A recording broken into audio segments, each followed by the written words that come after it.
Hey, we just want to welcome you back to Echo Church Podcast. We're so glad that you're joining us, and we're super excited about the conversations that you're going to have this week in your small groups. This week, we have Dave Barringer with us. So if you came to the marriage conference or you were here Sunday, you heard just some awesome messages about that. And this morning, we're going to talk about, well, first off, you've been loving Montana? I'm telling you, I have fallen in love with Montana. I told my wife on the drive today, we were going to, was it Crow Creek Falls? And I just simply said, Montana has captured my heart.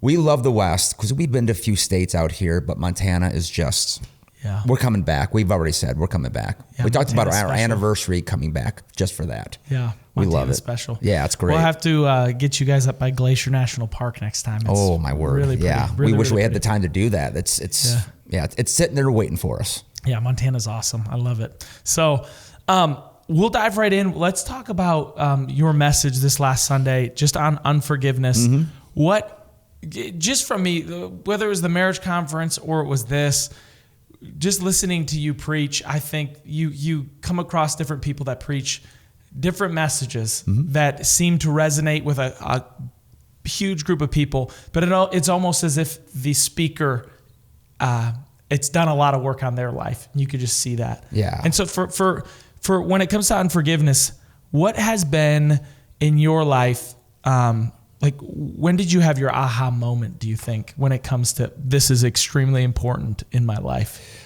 Oh boy. I would say it was when I was 15, and it started off with forgiving God. My younger brother passed away when I was in first grade, and he's 9 months old and passed away of some things that we didn't know what it was. They didn't know what it was. Nowadays, there's terms that I can't remember what the terms was. But I lived with this perpetual anger at God. And I'm a pastor's kid. I was frustrated with things, but I felt like I couldn't verbalize that in my church. I couldn't tell the kids pastor, couldn't tell the youth pastor, couldn't tell anybody. But God and I had it out one day. And it was just one of those moments where I'm cleaning my room, going through a closet, and my parents would stuff things in my closet, and I found this trunk, and I stumbled on my brother's baby book, this like little book of memories that my parents had when he first was born, and they had one for each of us kids. And when I picked it up, a notebook fell out, and it was my mom's, this like a journal that she had when she went into the hospital when he stopped breathing. She just went and bought a notebook from the gift shop and just began to pen out all of her questions to God. And she kept following up all of her questions to God. Why is this happening today? And what has happened? We don't understand, but I keep trusting you. And so all of a sudden, I borrowed mom's faith in the moment. And I had this just moment of just talking to God. Here's how mad I am. And if you could take such good care of us, I can trust you with that. And I need to forgive you. It's not that God took my brother, but I had this anger that God had wronged me. And so I think my forgiveness started off with me learning how to forgive God, even though he did nothing wrong, but I was releasing this thing that had held me and anchored me for so long. And then from there, something kind of opened up. I was bullied most of my middle school years, being chased home, beat on and spit on, and realizing I can't carry this weight. And all of a sudden I started forgiving my bully, started forgiving the individuals in my life and wanting to reach out to them. All of these bullies, I always say drugs saved my life. Those bullies got hooked on drugs. And so they stopped messing with me because they were always high or whatever. They're tripping on something. But I started reaching back to them in friendship. And that's when I got filled with the Holy Spirit. All of a sudden God began to start pulling my heart toward ministry. It just became this almost release of everything that I held on to was now gone. And now I could actually grasp onto the things God had for me because my hands weren't full any longer. And then it just became like this ongoing thing. And even when I got into ministry, because I shared on Sunday that I've gone through abuse, I had a pastor that abused me for 5 years. And that has been one of the toughest ones because somebody that I trusted as a spiritual mentor, a boss, he had been my pastor growing up. All of a sudden, when I went through my pain with him, it tainted everything that I had heard from sermons and ministry. And learning how to recoup from that was the hardest one because I had questioned my own calling. I had gone through deep depression. And the Lord really had to kind of remind me of that 15-year-old Dave. And now I'm in my mid-20s, and he's having to kind of brush off the tombstone, so to speak. Like, here's what you put to death, and here's what you laid down, and the same freedom I gave you then, I can give you here. And that has been liberating. And so now the way that I pastor in light of all of that. I don't deal with people the way I've been dealt with, because I'm like, I know what I had to forgive people of because of what they did to me. I'm not actually going to do that, but I'm going to show people a better way to live. And so forgiveness has not just helped me to release things, it's just taught me a better way to live. Wow, that's super powerful. How did you recognize, like, I think there's a lot of people, for me in my life, I've walked journeys with people where I'm like, I'm just angry. It's like I got a chip on my shoulder, and I never take enough time to really recognize the problem. And so, like, when it comes to unforgiveness, how can you recognize unforgiveness, and how do you know when maybe unforgiveness has taken root in your heart? What are some of the symptoms? What are some of the things that you might see?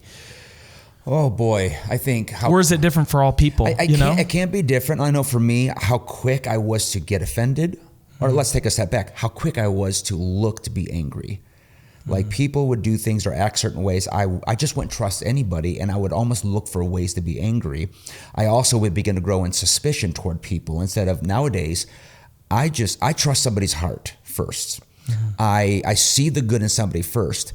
Old Dave, I was just naturally suspicious. Somebody's out to get me. Somebody always has something up their sleeve. Nobody does anything kind. And so being suspicious, not trusting hearts, not seeing the good in people, the ruminating of just pondering storylines of what people have done, why are they doing it, or they must have something behind what they're doing, because nobody does anything good. It's like all of that stuff is just symptomatic of something deeper. So when I talk to people about anger, I always talk to them about, what is the why behind your anger? Why are you angry? Well, this person did this. Okay, let's step back. If that were to happen to me, do you think I should be that mad? And they just stop and they look at me. I said, so let's ask the question, why are you angry? What is the why? What's driving that? So we can start getting to the root of things, because I'm just tired as a pastor.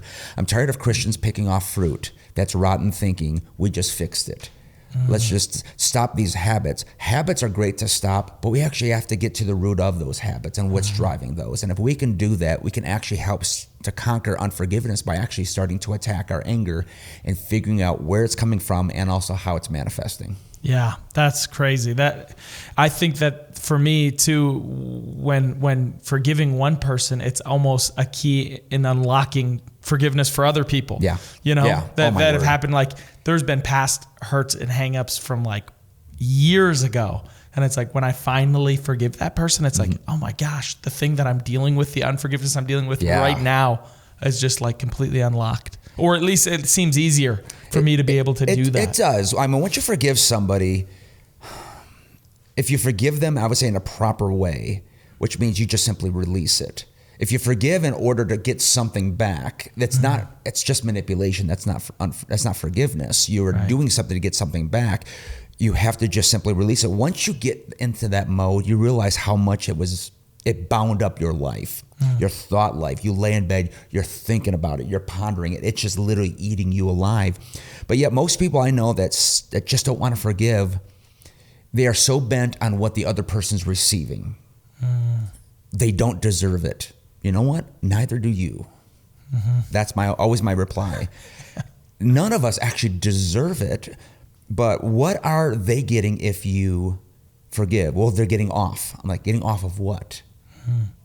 Like, people just can't describe it. It's like, I've got this person captive. It's a power call. I've got this person captive. I've got this thing like looming over their head, and I just can't let that go. I'm like, you've got nothing over their head.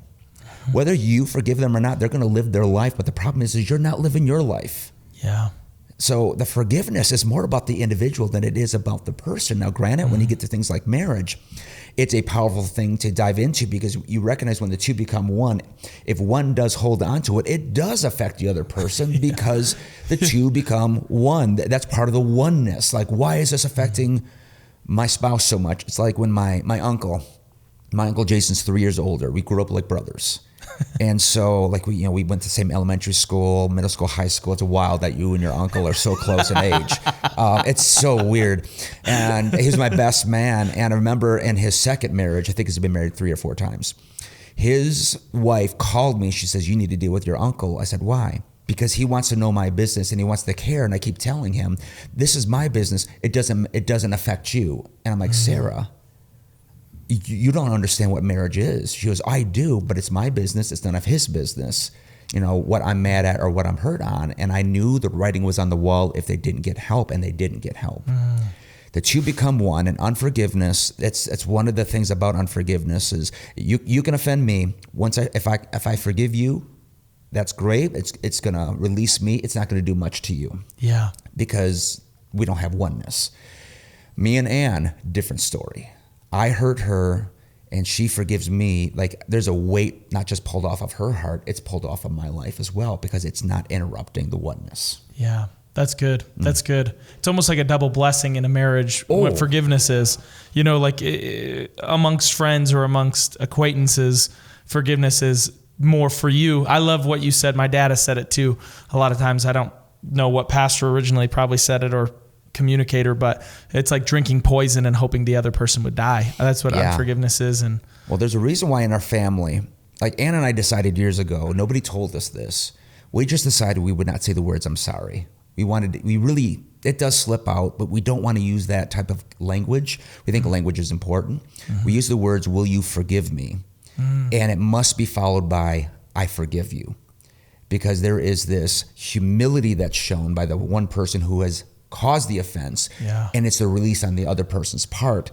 And I remember on a drive where it's one of the few times she's done something wrong in her life. She's pure. I have a very similar wife. So I just remember we left the house and we were on this, it's called the Zilwaukee Bridge. We're on this huge bridge in Michigan. And she said, you know what, I was just wrong. I was so mad and it was so petty. I'm sorry. Will you forgive me? I said, yeah. And she goes, Dave, I was completely wrong. And she just kind of went into some details. She says, will you forgive me? I said, yes. She goes, David Matthew, I was wrong. And she knew what I was fighting against. And because when you say those words, I forgive you, you have to own that as a believer. Yeah. You've got to own that. And so I have taught that to my staff. I teach that to my board. When people come into from the congregation, if I've offended them or whatever, that's the route that I go with anybody.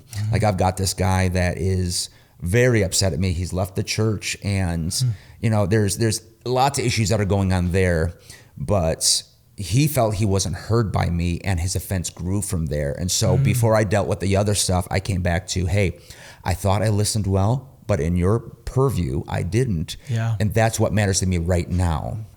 You didn't feel heard. I'm going to ask for your forgiveness. It's just the way that I approach. And so I tell couples, get rid of I'm sorry and go into a different mode of it that's very strategic, because it says, I'm releasing something and asking for you to respond. And it's very telling when your spouse will not say the words, I forgive you. Now, granted, if anybody's watching this and you're trying that on your spouse, don't test them. Like, you have to have a conversation that says, here's what we're going to do. And what I didn't realize is when my kids were little, they were catching on to this, to the point when my daughter came to apologize for being disrespectful to my wife, because I don't tolerate that in the house. She came to me, she says, Dad, will you forgive me? I said, yeah, we're good. Thank you for saying that. And she just broke down. She says, Dad, I need to hear it. I said, what? She goes, I need to know you forgive me. And it clicked. My kids are catching this. We didn't try to teach that. This is just like a marriage thing we developed, and now it's gone into our culture of our family and even our church. Yeah, that's so cool. And could you talk a little bit more about, you said, hey, when we say the word like, hey, I do forgive you, it causes us to own it. So when it comes to forgiveness, you talked about this in your message, but just owning, not only owning our unforgiveness and where we're standing, but also owning, hey, I have forgiven you. And what does that look like, in the most practical way? Yeah, practically speaking, when you forgive, it doesn't mean that it didn't hurt. It doesn't mean that you go back into trust. It does mean that you can expect better expectations, that you are refusing to get even. It does mean that you are ready to walk some things through and to begin to start rebuilding trust, because trust takes two people to build. One person who broke the trust needs to start stepping up, and while the other person who had their trust broken needs to give opportunities for that. And so it's very simple stuff like, here's what I expect. I forgive you, but here's what I expect. Here's what we need to talk about. Here's the type of things that I do need to see, but also here's the part that I'm going to play to make sure that as much as I want you to build trust, I need to give opportunities for that. It may not come today. It may not come tomorrow, but we're going to work toward that. But I am forfeiting my right to get even. And I am relinquishing all of the revenge I'm preaching on revenge this Sunday. That's in my brain right now. Yeah. Relinquishing revenge, because the two are one, and we're here to do this. And I come from a family of grudge holders.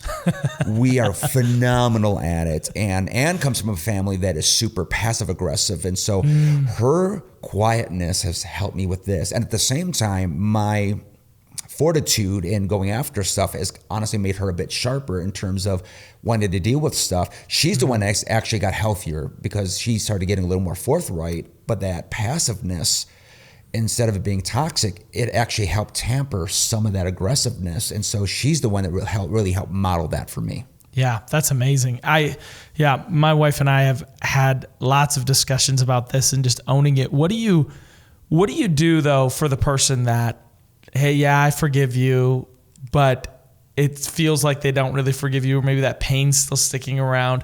When should you go back and have a conversation, whether that's with your spouse, whether that's with someone? Sometimes the initial I forgive you or humility is there, but then something's off, and maybe it just takes time to heal.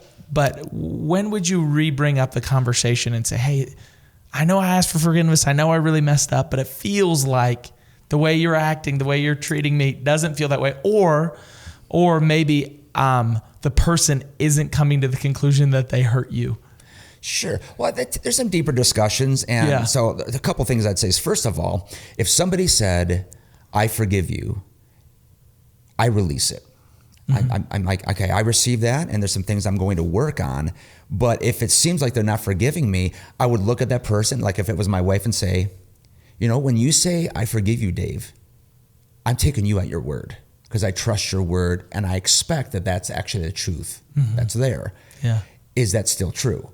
And if they're like, well, I'm like, okay, so it's not true. Yeah. Let's talk about that. So I like couples being able to take each other at their word. So if I say I'm going to be there, that's integrity. I'm going to be there. If I say I forgive you, then I have actually forgiven you. It doesn't mean it's all healed. It doesn't mean it's all better. And oftentimes, if I say, well, no, I've forgiven you, well then, what are some things that I can do to help build some trust in some of those areas? That's good. What are some things that maybe I'm missing? Or do you just need a Snickers? Yeah. Hey, anger is a real thing. It is. And so there are times that, my wife has just had it. She might say, I've had a bad day. You know what? How can I make the day better? Yeah. What can I do? Because right there, it's getting out of selfishness, and you want to be selfless and to serve your spouse. I keep hitting this, so if you're hearing that, I apologize. My dad's making faces at me over here anyways. That's part of the reason keep going. Yeah, so what I would do is I would just lay out, if they've had a bad day, then they've had a bad day. How can I make that thing better? Or I'm still struggling with being hurt. You know what? Then let's have a conversation about that. Because again, you may have had forgiveness given to you and offered to you, and you've accepted it. Again, it doesn't mean the wound has been cleaned out, nor is it sewn up and taken care of. And so oftentimes we've got to have a moment like with the Good Samaritan, where it says that the Samaritan poured in the oil and the wine. The oil is the soothing agent, the wine is the antiseptic. And so sometimes you've got to sit with people and have antiseptic style talks.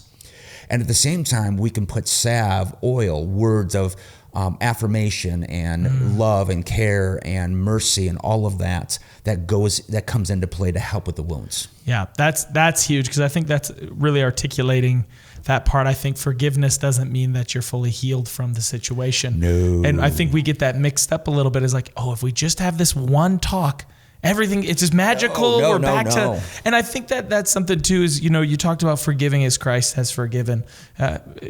Certainly, I mean, that's where we're able to forgive. And I find myself having to be reminded so many times because the wound is still there. I've forgiven the person, but then I'm sitting there and I have a bad day or something comes up and I'm like, oh, I'm mad. I get mad again about it. And I'm like, wait a minute. I have to stop myself and be like, Christ has forgiven me so many times. Yep. I forgave that person. And the reality is I forgave him. I need to leave that forgiveness there. Yeah. Remind myself. 2 things I talked about people in the lobby yesterday multiple times is, number one, trust and forgiveness are not the same thing. Yeah. That comes up often. I have a whiteboard in my office, and I've written that hundreds of times for couples, that just because you forgive doesn't mean trust is automatically there. And the second thing is forgiveness is a moment and it's a journey. I say, I forgive you, but then I got to wake up tomorrow and say that again. Yeah. Yeah. I mean, Christ forgives us multiple times. They talk about the sinner's prayer, and I think I've prayed the sinner's prayer numerous times because I have needed it. I have crossed the line. I've transgressed, to use the word. I've crossed the line, or there's times I've had to say, Jesus, forgive me. And if we need multiple forgiveness moments, and sometimes daily that we feel like Christ has got to forgive us, I think that we need to recognize that depending on the wound and the hurt, sometimes we have to wake up and say, I have forgiven them. I am being forgiving, but I have forgiven. And again, truth trumps feelings. And you got to keep speaking the truth over your feelings sometimes. Yeah, that's good. I think making articulate, why do you think that people associate that though as being like, hey, I've forgiven you, and that's supposed to just be the magical thing that makes everything right? Bippity boppity boo. Do you think that's something that's been taught in people's lives? Do you think it's just something an expectation that has been placed? I think it's been preached wrong for decades. Yeah. Forgive as Christ has forgiven you. And so, like I said yesterday, drop it like it's hot. You're done with it. And if all of a sudden you wake up the next day and you feel all these emotions, there's this shame that drops on your heart. And I don't believe that the Lord works in guilt and shame. The Lord works with conviction. Yeah, that's good. Guilt and shame are designed to crush you, where conviction props you up and pushes you forward. It doesn't always feel good. And so I tell people, what are you feeling in this moment? Is it guilt or shame? Or is it a conviction? What are you feeling? And that should tell you, is the Lord working in that, or is the enemy working in that? And so again, when it comes to unforgiveness and working through forgiveness, I think sometimes guilt and shame are in the works. And we have power struggles over what we have and what we're holding on to. And sometimes we feel, some people are like, I feel ashamed to let this go because they hurt me so bad. I'm like, I think you're using the wrong words. Yeah. That's actually an incorrect word. You feel God's working in your life, yes, then that's a conviction. And conviction doesn't always feel good, but conviction is the best thing for us because it props us up so that we move forward. Yeah. It's like medicine that doesn't taste good, but it's doing something good in us. Oh, yeah. That's really, really good. Well, I think that's where we'll start going into some marriage conversation. But if you're in your small group this week, we just want to encourage you to just have some conversations about that. Go back over the sections of scripture. And if you have not watched the message, you need to go back onto YouTube and make sure you watch the message. Thanks for joining us at Echo Church Podcast this week. We hope to see you next week.